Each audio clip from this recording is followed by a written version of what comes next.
ಮನಸ್ಸಿರೋ ತಾಯಿ, ಮಗುವಿನಂಥ ಮನಸ್ಸಿರುವಂಥ ತಾಯಿ, ಸಮತೆ ಮತ್ತು ಮಮತೆ ಎರಡನ್ನೂ ಕೂಡ ಸಮವಾಗಿ ಇಟ್ಕೊಂಡಂಥ ಒಂದು ಮಾನವತಾವಾದಿ ಜಾನಕಿ ಅಮ್ಮ. ಯಾರು ಕೂಡ ಎಸ್ ಜಾನಕಿ ಅಂತ ಕರೆಯೋದು ನಮ್ಗೆ ಕೇಳಿಸಲ್ಲ, ಜಾನಕಿ ಅಮ್ಮ ಅಂತ ಕರೆಯೋದು ಕೇಳಿಸುತ್ತೆ. ಯಾಕೆಂದರೆ ಅವರು ಎಷ್ಟು ಸಾಧನೆ ಮಾಡಿದಾರೋ, ಎಷ್ಟು ಅದ್ಭುತಗಳ ಕ್ರಿಯೇಟ್ ಮಾಡಿಕೊಟ್ಟಿದ್ದಾರೆ. ಅವರ ನಡೆ ನುಡಿ, ನಡವಳಿಕೆ, ಸ್ವಭಾವ, ಅವರ ನಮ್ರತೆ, ಅವರ ವಿಧೇಯತೆ, ಸರಳತೆ, ಈ ಗುಣಗಳಿಂದ ಅವರು ತುಂಬ ಶ್ರೇಷ್ಠರಾಗ್ತಾರೆ. ಭಾರತಕ್ಕೆ ಅವರೊಂದು ರತ್ನ ಇದ್ದ ಹಾಗೆ, ಭಾರತ ರತ್ನ ಆಗಬೇಕು ಅವರು.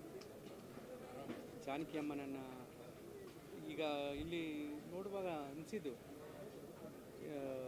ಸ್ವಲ್ಪ ಕಾಲ ನಾನು ವಿರಾಮವಾಗಿರಬೇಕು ಅಂತ ಹೇಳಿ ಇಲ್ಲಿ ಬಂದು ಅವರು ಇತ್ತೀಚಿನ ವರ್ಷಗಳಲ್ಲಿದ್ದರು.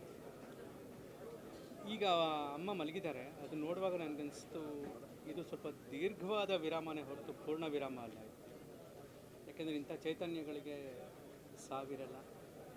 ಇವರು ನೂರಾರು ಕಾಲ ತಮ್ಮ ಅಸ್ತಿತ್ವಗಳ ಮೂಲಕ ಈ ಅಸ್ಮಿತೆಯಲ್ಲಿ ಉಳಿದಿರ್ತಾರೆ. ಅವರ ಒಳ್ಳೆತನ, ಜಾನಕಿ ಅಮ್ಮ ಅಂದರೆ ಒಳ್ಳೆಯವರು, ಒಂದು ನಿಷ್ಕಲ್ಮಶವಾದಂಥ ಒಂದು ಹೃದಯ, ಮನಸ್ಸು, ಎಲ್ಲರನ್ನೂ ತನ್ನ ಮಕ್ಕಳಾಗಿ ನೋಡುವಂಥ ಒಂದು ಹೃದಯ ವೈಶಾಲ್ಯತೆ, ಇವುಗಳಿಂದನೇ ಜಾನಕಿ ಅಮ್ಮ.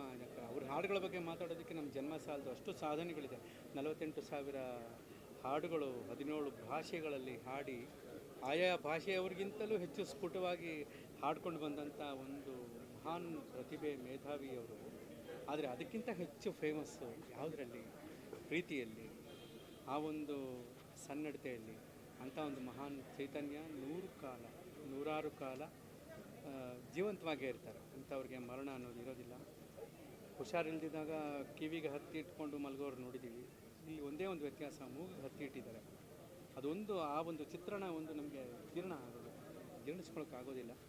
ಆದರೆ ಜಾನಕಿ ಅಮ್ಮ ಅಂಥವ್ರಿಗೆ ಯಾವತ್ತಿಗೂ ಕೂಡ ಒಂದು ಶಾಶ್ವತವಾದಂಥ ಸ್ಥಾನ ಇಲ್ಲೂ ಇದೆ, ಅಲ್ಲೂ ಇದೆ. ಆ ದೇವರು ಯಾರಿಗೂ ಮೋಸ ಮಾಡಲ್ಲ.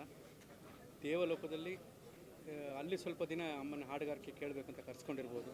ಮತ್ತು ಅಮ್ಮ ಇಲ್ಲೇ ಹುಟ್ಟುತ್ತಾರೆ. ಅವರಿಷ್ಟಪಟ್ಟ ಕರ್ನಾಟಕ, ಅವರಿಷ್ಟಪಟ್ಟ ಕನ್ನಡ, ಅವರಿಷ್ಟಪಟ್ಟ ಈ ನೆಲವೀಡು, ಇಲ್ಲಿ ಜಾನಕಿ ಅಮ್ಮ ಅವರು ಇಷ್ಟದಂಗೆ ಇದ್ದಾರೆ, ಇನ್ನೂ ಇರ್ತಾರೆ, ಜೀವಂತವಾಗಿರ್ತಾರೆ ಅನ್ನೋದು ನನ್ನ ನಂಬಿಕೆ.